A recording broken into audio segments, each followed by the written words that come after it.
যদি এই ভারতীয় ষড়যন্ত্র, ভারতীয় আধিপত্যবাদ, শেখ হাসিনার ষড়যন্ত্র, আওয়ামী লীগের উৎপাত বন্ধ করতে চান, তাহলে এই বিপ্লবী শক্তিকে একতাবদ্ধ থাকতে হবে।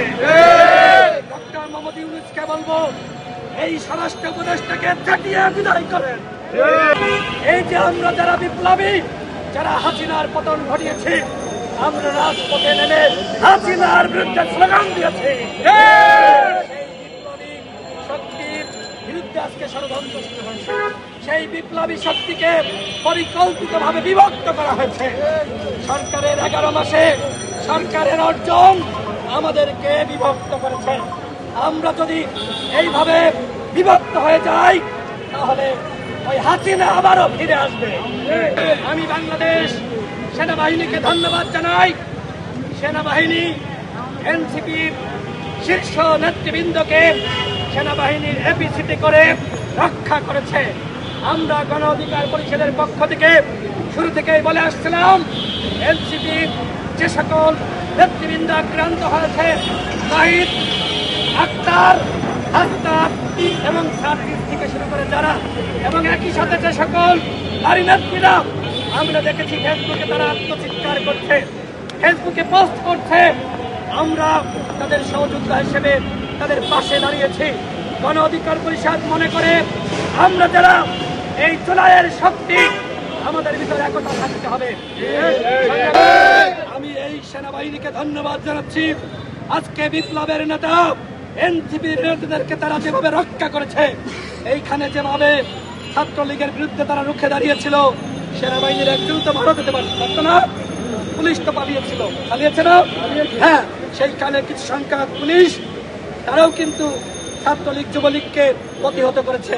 কিন্তু ওই যে আইন উপদেষ্টা বলেছিল না, পুলিশের মধ্যে 80% আওয়ামী লীগের, ছাত্রলীগের, আজকে গোপালগঞ্জে প্রমাণিত হয়েছে ওই 80% তারা আজকে চুপ ছিল, তারা আজকে পালিয়েছে, আর 20% ওই ছাত্রলীগ যুবলীগকে প্রতিহত করেছে। সুতরাং সরকারকে বলবো, অনতিবিলম্বে পুলিশের পুনর্গঠন করুন।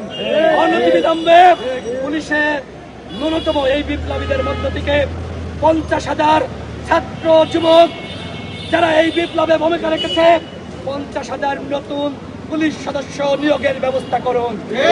এবং একই সাথে এই যে ঐক্যমত কমিশন গঠিত হয়েছে, এই পুঁথিগত ঐক্যমত দিয়ে কোনো কাজ হবে না। আমাদের ভিতরে দরকার আজকে রাজনৈতিক দলগুলোর মধ্যে ঐক্যমত।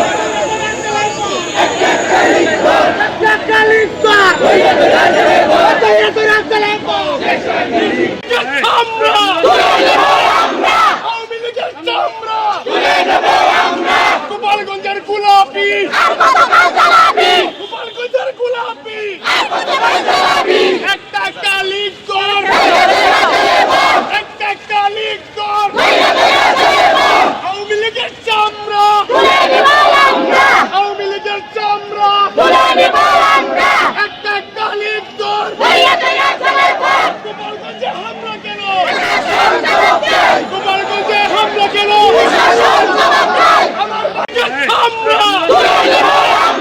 আওয়ামী লীগের চামড়া, গোপালগঞ্জের গোলাপি, গোপালগঞ্জের গোলাপি, একটা কালিক দল, একটা কালিক দল, আওয়ামী লীগের চামড়া, আওয়ামী লীগের চামড়া, একটা কালিক দল।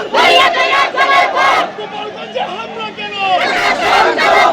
গোপালগঞ্জে হামলা কেন? আমার